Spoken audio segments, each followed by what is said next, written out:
पावसाळा सुरू झाला असताना सुद्धा मोठा गावामध्ये महिलांना हंडाभर पाण्यासाठी पायपीट करावी लागते। महिलांना गावाबाहेर 1 किलोमीटर अंतरावरती असलेल्या विहिरीतनं पाणी आणावं लागतंय। घोटभर पाण्यासाठी आदिवासीयांची फरफट होताना दिसतेय।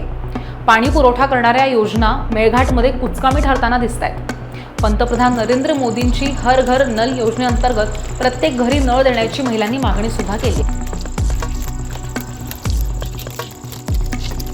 हा बोल।